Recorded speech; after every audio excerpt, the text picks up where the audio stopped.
And I don't know whether Nakuru has been overstudied, but Nakuru County is one of the counties which has seriously been affected by various sanitation issues.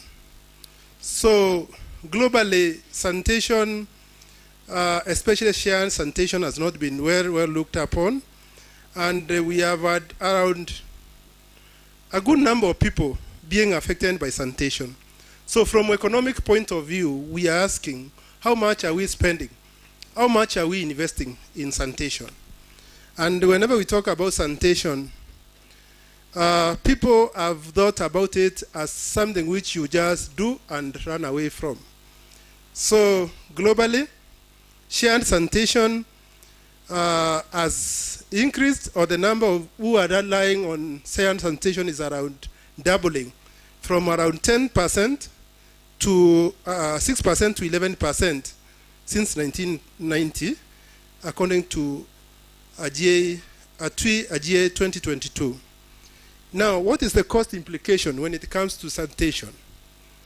Number one, we have seen that shared sanitation is costing nations around 182.5 billion US dollars, and it has increased to 222 by the year 2015. Those are the projections which were made. So what was the gap which this study was looking at in Nakuru? Now, in Nakuru County, or Nakuru City, first of all, shared sanitation is poorly managed, and these sanitation facilities pose a very big potential to contributing to many illnesses and the challenges which surround proper sanitation. In Nakuru County alone, the estimated cost for lack of proper sanitation is going to a tune of 978 million annually. And that's what the Nakuru County spends. And this can be checked from Nakuru County Integrated Development Plan, NCIDP. Women and children are usually the most affected, or they are the one who suffers the greatest risk when sanitation is not well managed. Ideally, if shared sanitation was well managed, it should be accessible, affordable, and even supported financially. So if there were subsidies to be given by the government, I think sanitation should be looked upon. Our methodology was very simple. We used mixed methods to gather the information, both qualitative and quantitative. Our target population was housed, and around 389 sample size was developed, but we were able only to capture 288 of the total population we expected to capture. Purposive sampling was used to pick the three ones, that is Kaptembwa, Ronda, Githima, and that is from the projections of Kenya National Bureau of Statistics projections. Now, what were the results? I've already said that we were able to get only 288 participants with a return rate or response rate of 74%. There were more females in this study who were recruited, and the males covered only 35.1%, indicating that in the majority of our studies, or in our household, it seems only that it is not in purview of this study that women are taking up the role of managing homesteads. Most participants were between ages 43.1%, age between 18 to 35 years, which means these are the youth who can also have a gap to identify and do something about shared sanitation. I've talked about the response rate, but above all, apart from other things we looked at, it's the shared sanitations which were well managed and the one which were not well managed. And out of the one which were managed, it was only 25.3% from the pie chart there, and unmanaged one were over 74.70%. And that gap needs to be addressed. That is the result from our study. And we looked at the financial assistance programs to ensure that shared sanitation is improved. Well, participants indicated their willingness to take even loans to ensure that they have properly managed shared sanitation.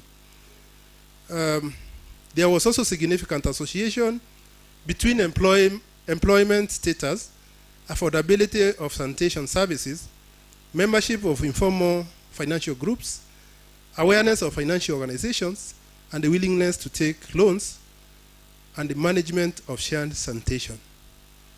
So, in most of these informal places, sanitation is shared.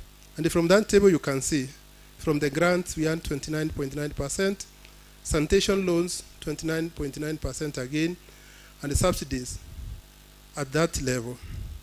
This agrees very well with other studies conducted by Tumuibeza et al. 2023, Shirash et al. 2023, who said that collective upkeep or collective empathy on supporting shared sanitation is a thing to be thought about.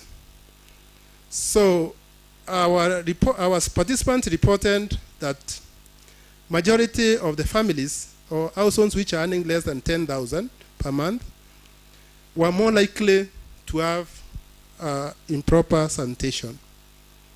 We were able to do some regression analysis on that objective, where we were looking at the employment status, the registration membership in these local groups, and you can see the HONS ratio were very significant. We earned a p-value of 0.41%, and another one we earned a p-value of also less than 0.0%. Willingness to take the loans was also positive. Our study concluded on the following aspects. Number one, sanitation in Nakuru County remains a challenge. In Nakuru Town West remains a challenge with only 25% or slightly 25.3% of shared toilet being properly managed. And now that means the whole ecosystem of sanitation, that is emptying the toilet, ensuring that they are clean, ensuring that they don't act as a source of disease transmission. So money factor becomes a big issue when it comes to sanitation services. Economic aspects such as employment, affordability, and sanitation services and awareness significantly influence usage, maintenance, and even sustainability of this type of sanitation. The study also concluded that shared sanitation in the study area were poorly managed, most likely due to economic aspects such as affordability, and therefore we recommend the following. Number one, promote financial literacy and community empowerment through CBOs and the women groups. Provide grants and subsidies to reduce affordability gaps. And maybe the WHO to redefine shared sanitation to emphasize on equity, inclusion, and collective sustainability. That was all for our presentation, and these are the references for the study. Thank you.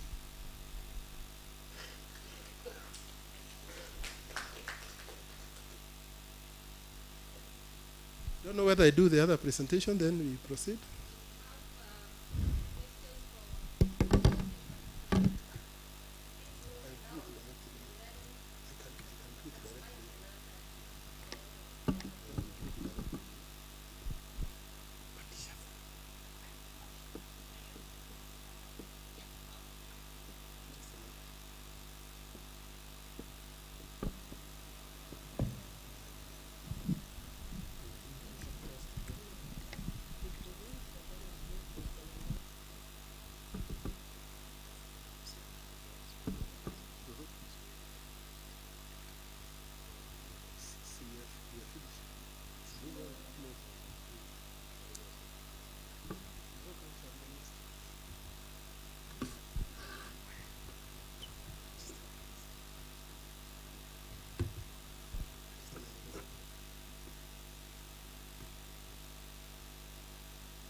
Sorry, technology is not working for us, but I have the presentation. It's here.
Sorry for that.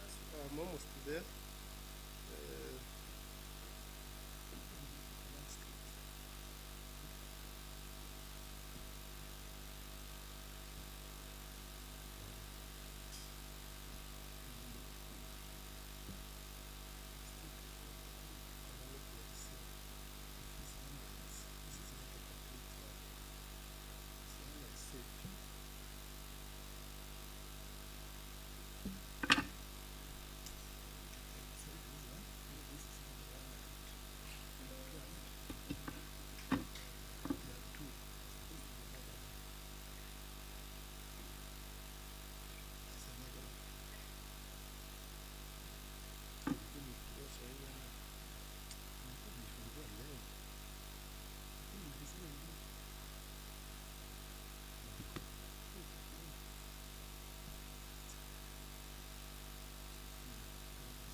Okay.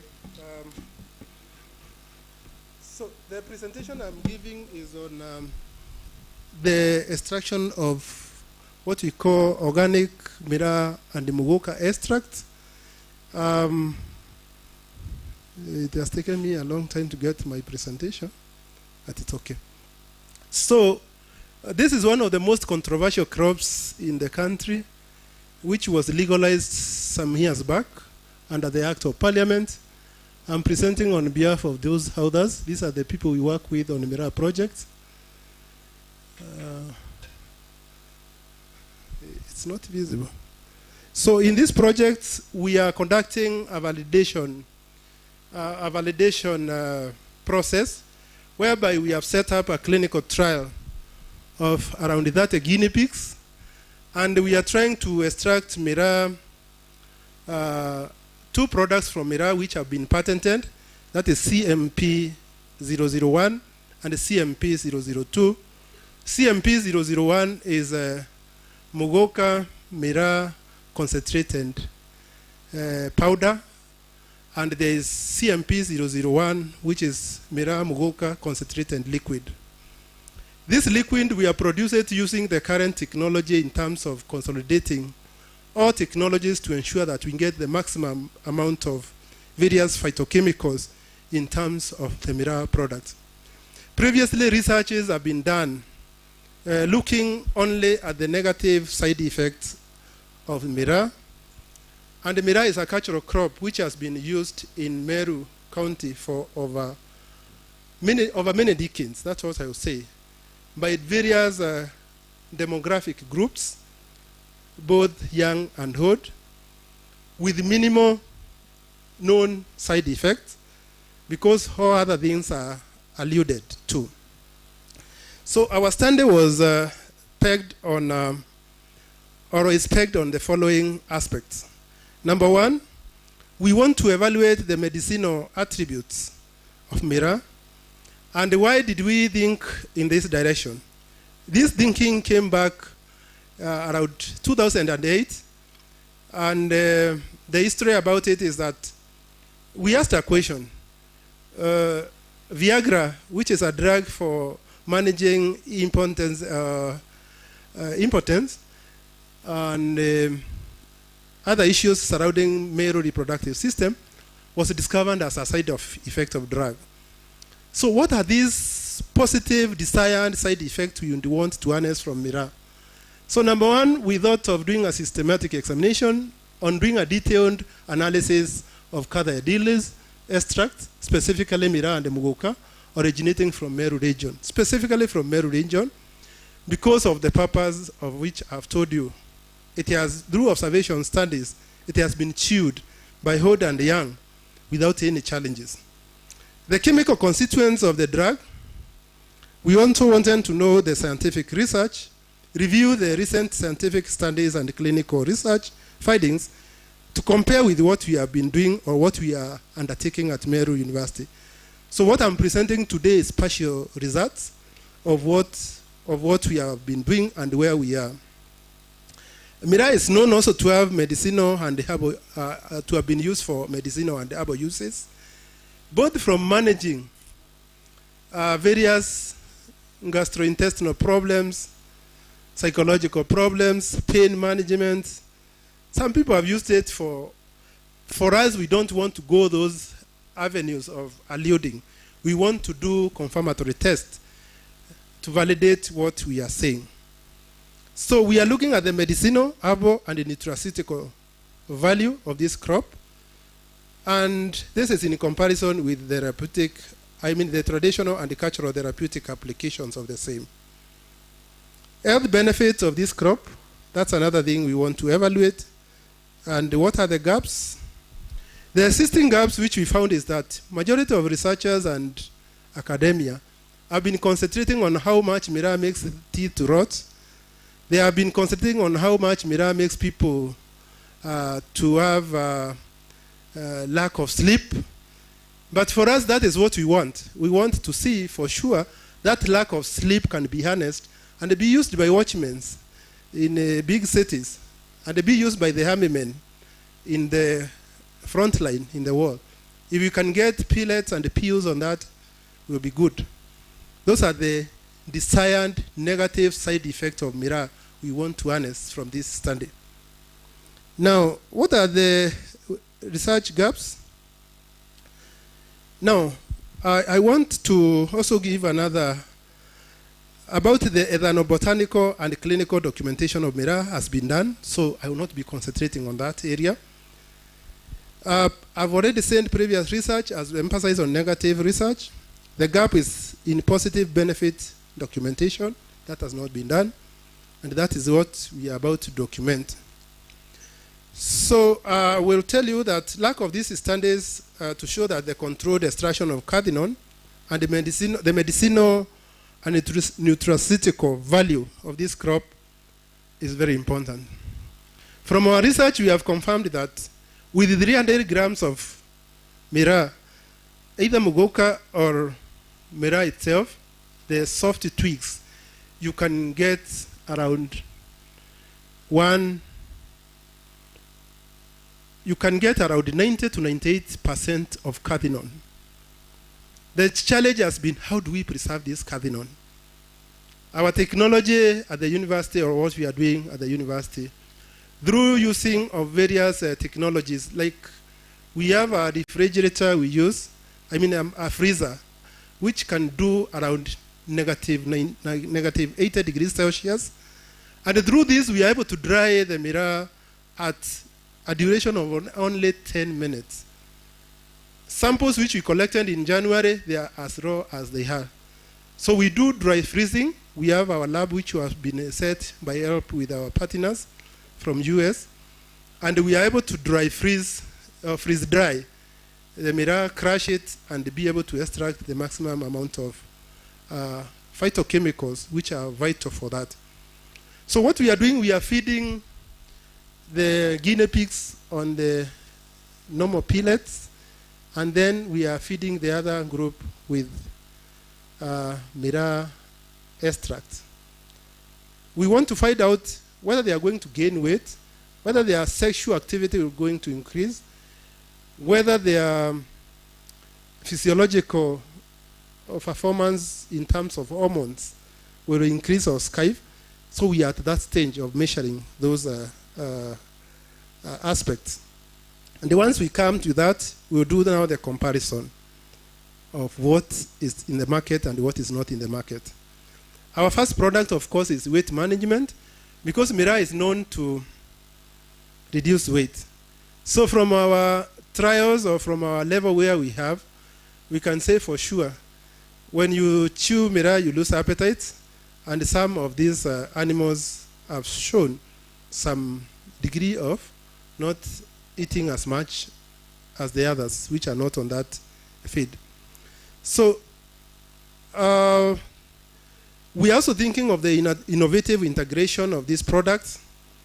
Once the study is complete, we are expecting to move away from the raw consumption of Meru and start now thinking of the chewable forms, utilization, suspension formulations, etc., including developing some flavors for the same.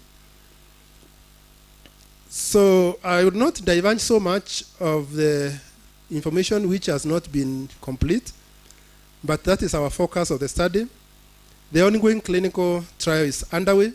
We are expecting more results. Our focus is cathinone, and on top of cathinone, we have over other 60 products which are expected to be gotten from Meru, ranging from flavonoids, tannins. We want to test all these. We are not doing any biochemistry because this has already been done. So we are not going to do on that. We are concentrating on the effects of these animals. Once we move from that stage, then we'll go to the community and see Gidenji who choose Meru from January to February, as what are the risks of him developing hypertension. We will compare people from Kaderi and the one from Meru and growing zones and see whether there is any correlation of Meru chewing and not Meru chewing, and see whether there is any effect. The other focus which has been expressed interest, we have people from Kenya National Agency. We have also been requested to do receptor phenotyping and the dopaminergic effect of Meru, which means that Meru keeps people to be alert. That's why majority of people chew it, It is just the issue of remaining alert and being active, especially the long-distance drivers. We are asking, which receptors does these compounds affect? That is not known yet. So people say it has an amphetamine-like effect. But if you ask them which phenotype receptors are influenced by MIRA, they will not tell you. So that's the direction we want to go, and that is the next level of research. We have already liaised with some of the senior researchers to see how we are going to evaluate that. So maybe what has come from our study, what we can conclude is that MIRA has a potential for the following therapeutic actions. Number one, it has proved to have some anti-appetite effects, which means the extract are suppressing appetite. Number two, weight management. It has been seen to have some weight reduction effects. It has a specific receptor response. That is why majority of animals remain very alert when they chew this. Then there is therapeutic action, of course, and we want this to be harnessed for other purposes. The one which is far-fetched and which people have a lot of interest is for managing people who have depressive disorders. Because they are saying it has a similar molecule arrangement like a drug we call ibuprofenic. This is a drug for managing depression, and it is said if we can be able to get that cathine, which is now moves from cathinone to cathine, because the molecule structure is almost the same, can be prescribed for people who have. So we went ahead and checked on other in vitro studies on antioxidant effects. That one is yet to be complete. In vivo models, that's what we are doing. Clinical trials, that's ongoing, and we will give conclusions as the study goes on. What are the limitations? Of course, the small sample which we are using, it cannot be very extrapolated to the wider population, and this is because of the minimum or lack of resources. But we are believing that with funding, we can escalate this study to the next level. What are the future research directions? I think I've already said that. We need to evaluate the specific molecules with urgent focus being needed on what is found in this CMP002 and the CMP001. And that's all. This is a comparison from other studies. Our study is the first one you are seeing, which was done in 2024. And this is the level of effectiveness of various, of cathinone from various other studies you can see. Using our technology and the dry freezing method, we have been able to escalate the amount of cathinone which you can extract up to around 90-something%. And with the use of current technology, we can preserve that cathinone for long because the technology is there. The studies which you are done in 2021, they were ranging around 60. And ours is the number one, which you are seeing, OME, organic MIRA extract. Of course, this is the other studies which have been done. And that is what we have been able to get. Finally, what were the key findings from the animals? We can conclude. Physiologically, it had some level of antioxidant effect, anti-appetite effect. The cathinone concentration was seen to be high using our processes, which we have also been able to patent. Then the level of toxicity was very minimal. So the question which remained there is that people say MIRA causes problems with toxicity. Is it MIRA or the drugs which they spray on it? So the farm which we were using two farms, one in Mikindori and the other one in Maua, where we used to ensure that the value chain or the production chain of MIRA was free of drugs, or was free of chemicals or herbicides which are sprayed. So we believe that this study is going to inform policy and ensure that we can add value to our crop and look at the positive effect of MIRA, not necessarily the negative effect. Thank you. Thank you, Dr. Kubai. We get only two burning questions from the audience. two burning questions, if there are any. There is one and another one.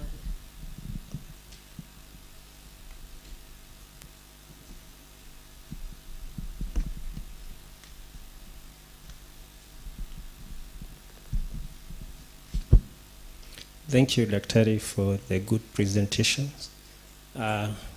One presentation that caught my attention is the second one, that is Meru. I have an interest in herbal medicine.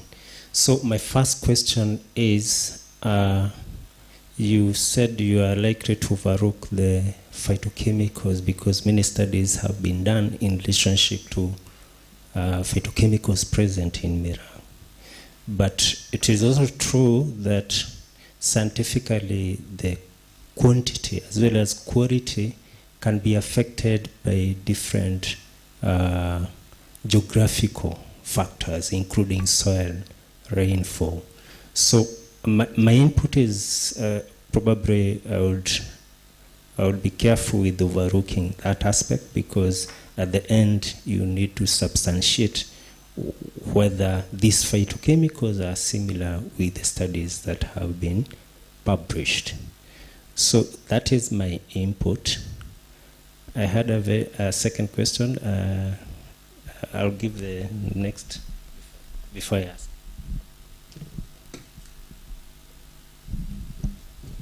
Thank you for the presentation that you have given through. So I have two questions.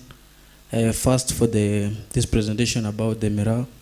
So I have this on your, if you are conducting your clinical trials, let me say before clinical trials, in your preclinical trials, are you using any animal model or to test the importance of this Meru, or we are just focusing on the individuals that are consuming these herbs, or if there's any animal model that you are using to conduct your research on the importance of this Meru, maybe you can give us so that we can know if there is.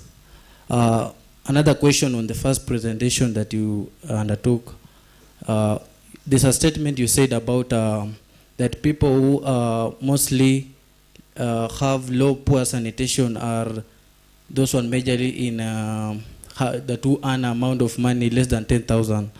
I don't know what did you mean, because in some cases you can find people are earning less than 10,000, but their health status or their sanitation status is quite good. They're not living, they're not that way in poor sanitation, like they have some kind of improved lifestyle. So maybe if you can elaborate on that, be very good. Thank you. Thank you very much. I will start with the one from Muriuki. Yes, Muriuki, we would want to do analysis of the phytochemicals of Meru from the various geographical regions. However, because of limitations of resources, we didn't want to chew more than we can handle. So we concentrated on the Gembe region, Tiganya region, and for the Mugoka, we get it directly from Embu. So we can say partially we have covered ground. The other thing in terms of phytochemicals, also we are concentrating in the Meru region, because these are guys who have chewed Meru for the longest.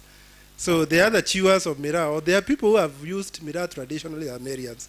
So we really want to be biased. And because even when Meru has issues, the most person who are affected are Merians. So we are postulating that if there is any negative side effects from this crop, it shouldn't be seen from these people. So that's why we have concentrated on the various types of Meru from this region. And the other thing, of course, we are putting controls in terms of which Meru we are studying, because there's different ways of producing, or there are different ways of processing Meru. And we are also, the models, the student has asked about the model. We are using the guinea pigs, the animals. We have the control group, and we have the group which is being fed on Meru. That's what we are doing. We started small, we are expanding it, and we are believing that by the end of the study, we will be able to come up with good conclusions or negative conclusions, We are not preempting. Whatever comes out will be good for the research field. The microbiological part of it, the contamination part has been done. So for us, we are not so much into this. The economic effect, the impact of Mira as a cash crop, that has been done. We are concentrating on the pharmacological, the nutraceutical, and the medicinal aspect of Mira. By the way, what I will tell you, my specialization, I worked in theater. One of the drugs we give in theater is for managing people who are in coma. When you go into coma, there's a drug we give you in theater. It's called dopamine. That's a drug we give you so that you can remain awake and you don't die. That's why you hear people staying awake, alive in ICU for many years. So we are trying to check whether there's any similarity between these. That's why we want to check the receptors at which dopamine is triggered to work. And the people remain alert, work for over 24 hours without having any fatigue. Thank you. For the sanitation, yes, you have asked. The parameter which we checked was guys who are earning less than 10,000. We didn't go beyond that, and it was in specific part of Nakuru. So the other factors also compound how your social outcomes get to be. Of course, it depends. If you are living, you might be earning less than 10,000, but you live in a very clean environment like the university here. Of course, your health outcomes will be different, and the way you uptake. For this case, we were looking specifically at our zones in that specific area to see what was their earning and how was their health outcomes in terms of shared sanitation. Thank you. Thank you for answering my question. My second question was, I've had a discussion with those who transport Mela, the flying vehicles, and one of the reasons they give is that Mela cannot be freezed because there was the quality. Now, in your study, you mentioned that you are freezing, so I don't know whether you are worried it might affect the final product when you extract, which is likely to interfere now with the results. Dry freezing has been used all over the world. We have counter-checked other studies on various other vegetables and food crops which have been dried, frozen, and extractions gotten at a very high quality. So the question we're having is not about that, is how we can stabilize now the molecule. That is the next question. How do we stabilize the cathinone if we were to remain with it? By the way, there's a study which was done in Germany, and the cathine is a prescription medicine. They are producing synthetic cathine. So I'm imagining if we are able to produce organic what? Cathine. Just check, it's there, and it's working well. Thank you. Mine is just a simple question. On the Meru you have used, is it the one that has been planted on the farm, or have you grown it personally under the recommended conditions of Meru to see if it could increase the chemicals that you are looking for? Thank you. Actually, one of the samples come from my farm. I have a half an acre of Meru farm, so I make sure that the processes are well adhered to. The other farm is my neighbor's farm, which we use. It's around 10 acres. The other farm is an experimental farm owned by one of our partners. It's called Dark Aspen. We use it from Mikindori, and we can tell you the controls are there. So this Meru is harvested directly from the farm to the university. It doesn't go through anybody else for purpose of ensuring there is no contamination. So we ensure that everything is okay.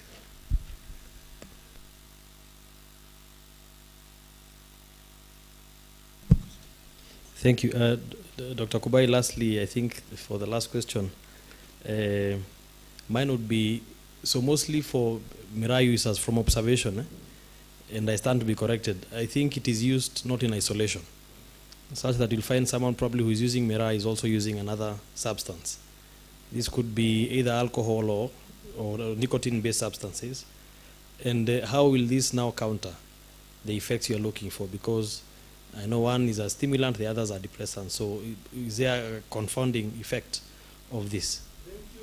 For us, we are not so much keen on people who are currently misusing Mira. We are keen on the positive desired side effect of Mira.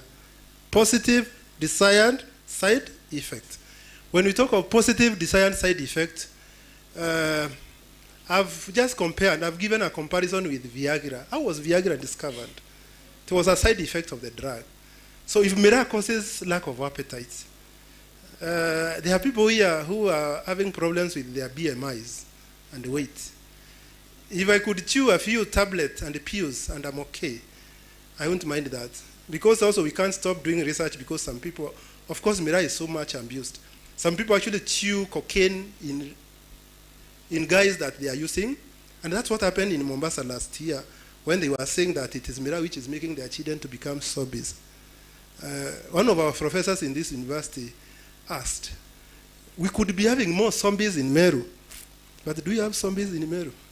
People who chew Mira from January to December, do you have zombies? So for those things which are in the market, we can't have control.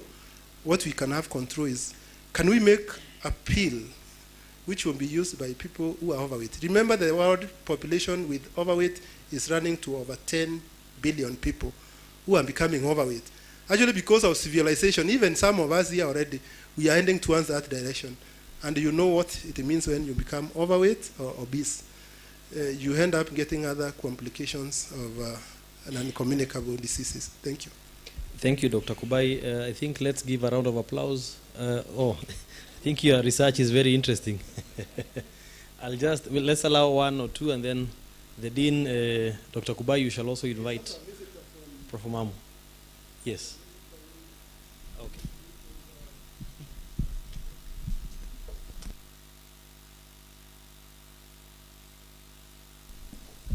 Yeah, thank you so much, and Dr. Kubai, that's a very good research. What I wanted to do is just to support you on freeze drying. In, for example, food science, and in fact, NASA they're the ones who capitalize on freeze drying. Because in freeze drying, what you do, you lower the temperature to 4 degrees centigrade under a vacuum, whereby the water will completely sublime. Remember, you're putting product after freezing maybe overnight at negative 200 degrees centigrade.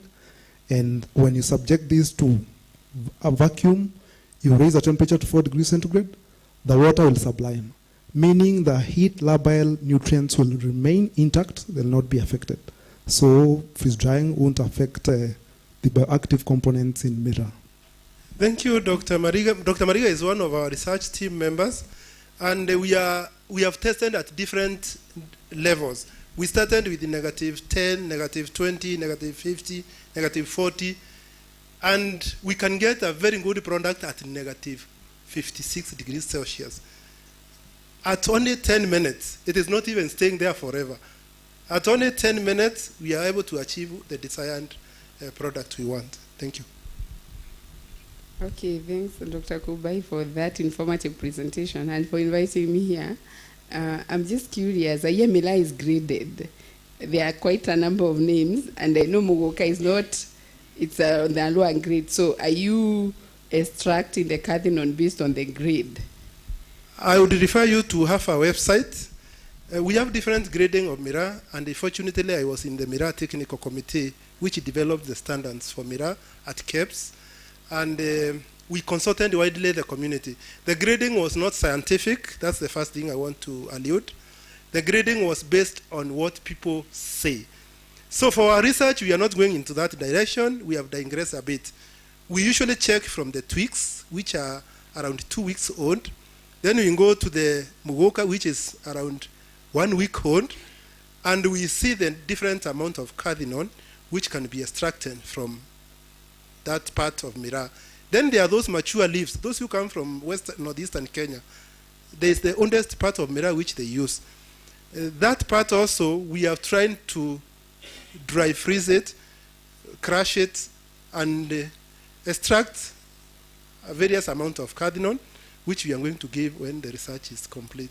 For now, we are just giving preliminary results. Thank you. Thank you very much. Now we can, I think for any other question, kindly you can see Dr. Kubai after this. Let's give a round of applause for Dr. Kubai. And I will also ask Dr. Kubai not to move so much from the dais so that he can welcome Professor Omamo for the welcoming, for the closing ceremony, rather. Thank you. Thank you very much, members. Is everybody back? We are waiting for them, I think. I don't know whether the chairs of sessions are all here.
The health sciences team. And thank you very much, Dr. Kubai, for that very interesting and insightful presentation. We are almost coming to the tail end of our conference, and we were just allowing the other sessions to wind up so that we can do an official closing and just give a few reflections as we gear up to our next conference, which will be Mustic 2026. So would want you to just briefly bear with us as we wait for the last group, which is in Theater 4, to finish and come down. So we urge you not to leave so that we can close this conference together. So, okay, I'm told that they are almost done. Ogutu, they're almost done. Just 5 minutes? Okay. Thank you very much. Alfred, we can wait briefly.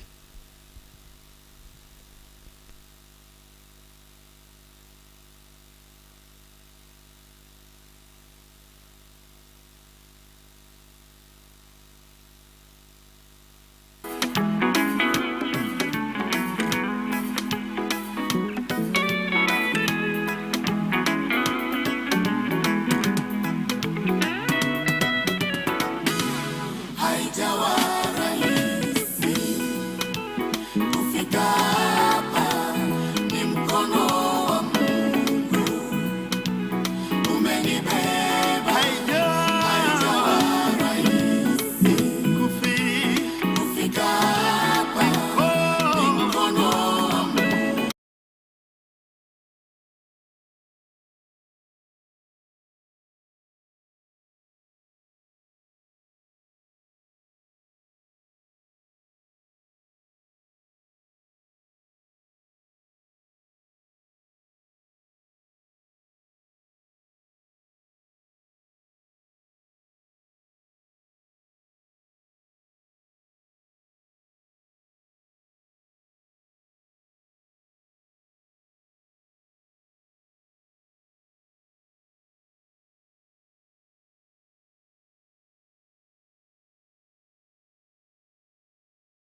First 20.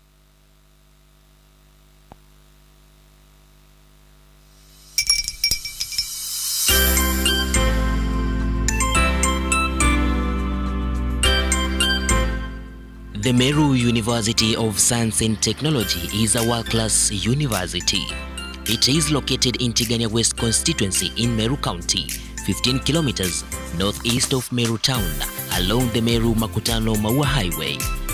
Established with a charter on March 1st, 2013, Meru University has been a pivotal force in advancing higher education and research. It has seen significant growth in curriculum, staff, student enrollment, infrastructure, and research collaborations, solidifying its position as a leading institution in academia and innovation. With a rapidly growing population, it has extended its reach by inaugurating a campus in Meru town, located at the Hart Towers, a learning center in Marimba, and a research institute in Mariene.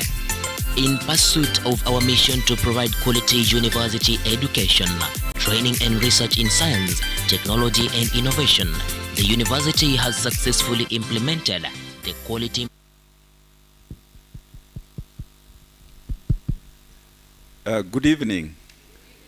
Good evening once more. So thank you very much for honoring us to come for this closing ceremony. And we want to really appreciate all of us who took part in our various sessions and in our different capacities.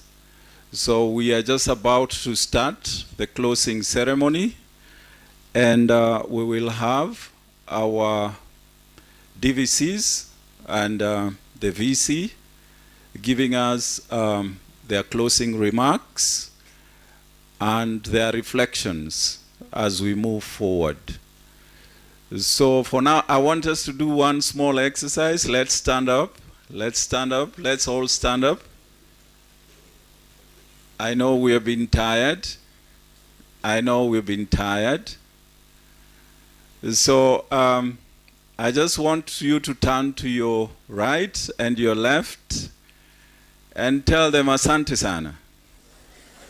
Yeah. Thank you very much. Asante sana for being with us and making this occasion very, very successful. The second exercise, just where you are, I have two pills. I have two pills, one red and one blue. The red one, if you take it, you go to 90 years and you become a billionaire and you forget everything. The second pill, the blue one, if you take it, you go back to 10 years and forget the troubles. So which pill would you take? Just turn to your friend and tell them which pill.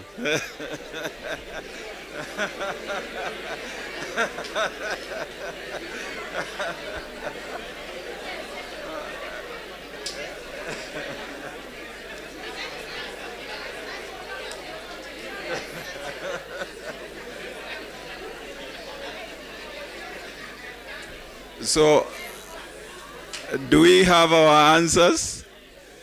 We have our answers. How many agreed the red pill? These are the ones who like shortcuts.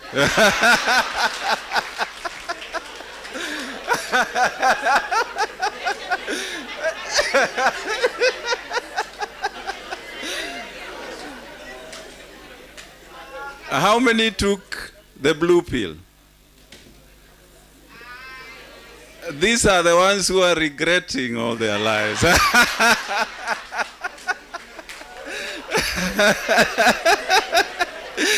Yeah. They want to start again. So we hope we are neither shortcut people or people who regret. So how many combined? They didn't take the instructions, so we can sit.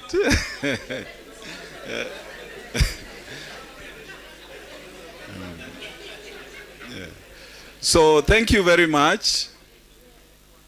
And just like we said, we want to appreciate all of us in every way, from the organizing committee to the management, to the presenters, to the rapporteurs, to the session chairs, and even to the audience who came, and even to the technical team.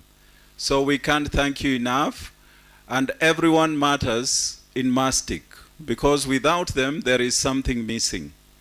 We know that we are human, and we are bound to improve, and we are bound to not perform to your expectations, and therefore would want you to really give us a honest feedback so that the next Mustic can be better and can be more owned and can be more interactive. So we keep on trying to make it better. We keep on trying to get as many stakeholders as possible, and we believe that once we have reached the optimum, we will start devolving it, where we go to schools and we will have specific thematic areas holding their conferences. So we hope that this has worked, the outputs, the way we were challenged. We are going to use them. And just like we said, if you look at one of the sponsors of Mustic is our own journal, the African Journal for Social Sciences, Technology and Social Sciences. We have moved to the Diamond. Diamond means that there is no payment to publish, but there is a threshold of quality. And therefore, anyone who has presented, I know we presented our abstracts. If you can, we're going to put a call immediately. If you can submit your full paper and it meets the threshold, we are going to publish it for free. Can we clap for AJSTSS? So we hope that everything that we've done this year, there's been a great improvement from last year. We started with only 22 abstracts in our first conference, but over the years we have been incrementally improving, and now we are at 182 abstracts. And that is why you see when the program becomes a bit challenging. But that is good progress, and we hope that this will be a momentum that we are going to sustain from our students and from our faculty. Our footprints this year was quite big, about 8 countries, and even our submissions locally and regionally increased. And therefore we see that there is tremendous growth on the Mustic, and this, we want to sustain this momentum. So at this point, I'm not going to put you here more than the days that have been, and I want to take this opportunity now to welcome our management, our DVCs and the VC to actually give their reflections and also their closing remarks. Prof. Turanera, let's clap for him.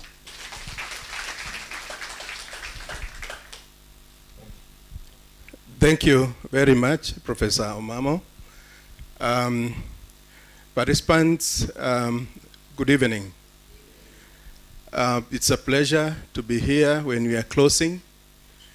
And before I make a few comments, I have my colleague here, the DVC AFP, Professor Hilda Nyougo, who will make our comments, and then we will not keep you here. Prof, karibu sana. Thank you. The end of the conference. Are we excited? Good evening, everyone. Mine is to say, I think, first, thank you to everyone that took their time, first to submit their abstracts, to prepare for the presentations, to go ahead and make the presentations, the feedback that you got, we hope that it's going to improve your work.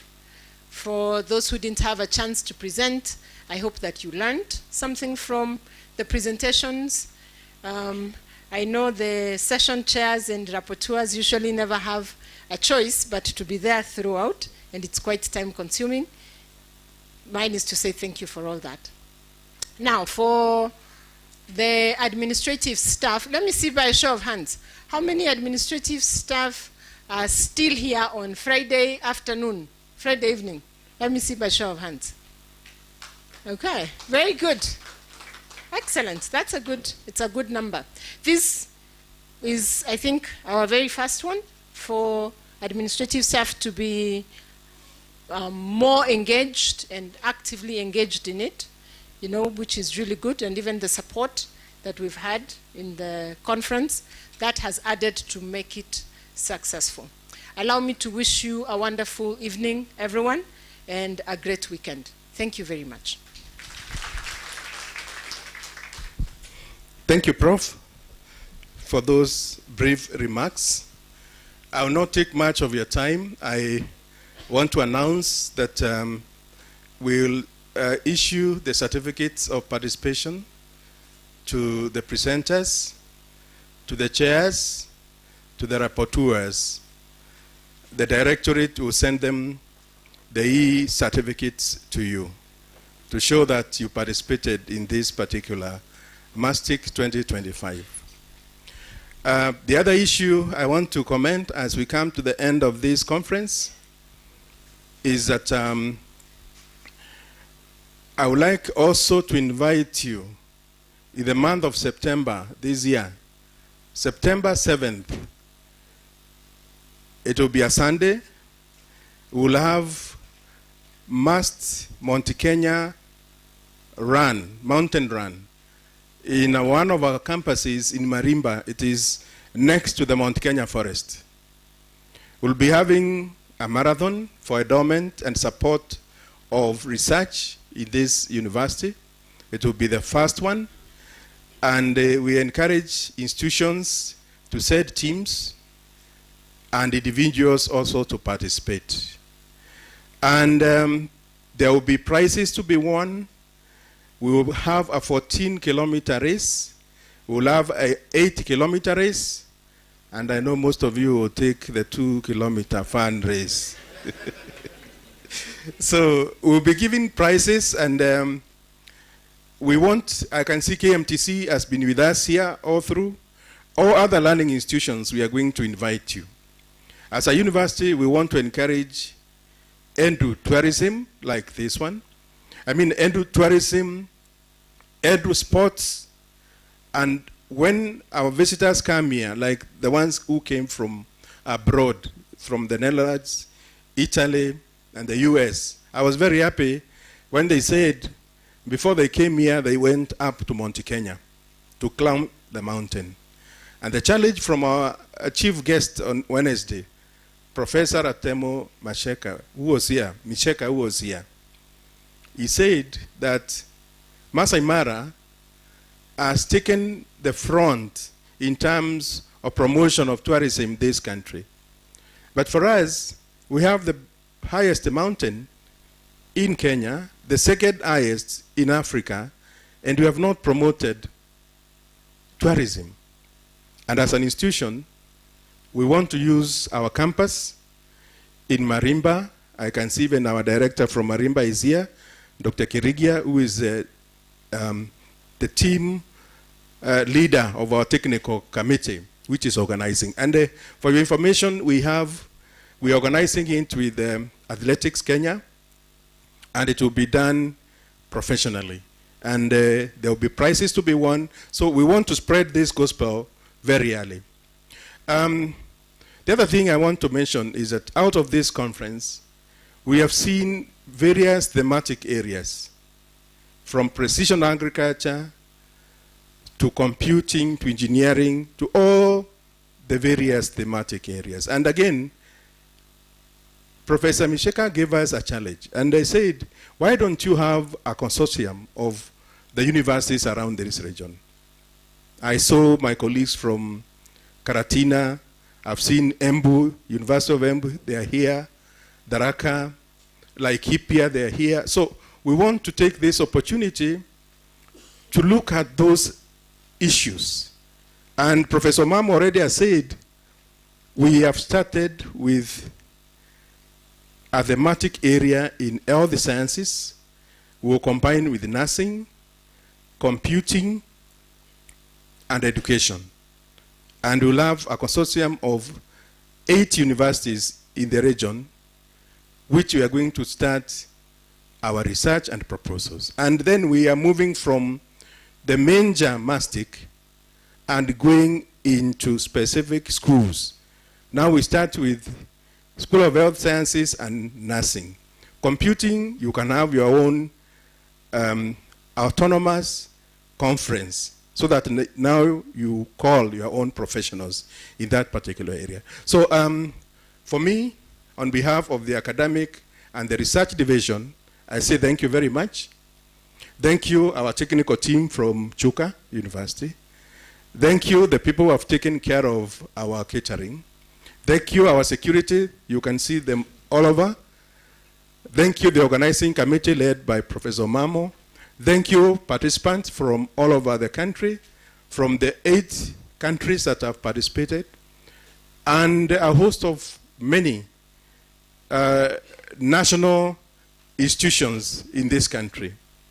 Moving from 22 abstracts, when we started 4 years ago, to 182, we are very sure next year we'll go to more than 200. And I'm happy that the journal will be able to publish those that will meet the threshold. So for me, on behalf of the Vice Chancellor, who wanted to be here today, but he had to rush somewhere officially, I want to thank everybody for attending and for participating, not just attending, but participating. For our students, graduate students, and the graduate students, on Wednesday, we saw what you did in your participation. We say thank you, and God bless all of you. I officially declare this conference officially closed. Thank you very much. Thank you, Prof, who has spoken in his capacity as the head of our section, holding the conference, and also on behalf of the head of the institution, the Vice Chancellor. And now we want to end it with a word of prayer, and we get the national anthem running, and then we can disperse. Dr. Chege, please lead us in a word of prayer, then we will close it with the national anthem. Thank you, Prof. Let's be upstanding for a word of prayer. We can bow our heads and pray. Almighty God, we thank you for the far that you brought us. We thank you for the conference that has happened, and we want to thank you for every participant. We speak a word of blessing upon them, and we thank you even for protecting us throughout. We want to pray that, Lord, the output of this conference and the publications that shall come out shall bring change even in our country and even in the different disciplines that have been exhibited. We also especially want to pray for our country, that God, you shall unite us, that you shall keep our country peaceful, and you shall give us a good direction as a nation. We pray for your protection upon the leadership and even the citizens, that you shall preserve us, O God. Bless Meru University and bless all the guests that came. Continue to sustain us well, and even as we look forward for the next conference, we pray that, Lord, you shall make it even bigger and better than this one. We give you all the honor and the glory, for it's in Jesus' name we pray and believe. May the grace of our Lord Jesus Christ and the love of God and the fellowship of the Holy Spirit be with us now and forevermore. Amen. God bless you.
Thank you very much. You can say hi to 10 people as you go.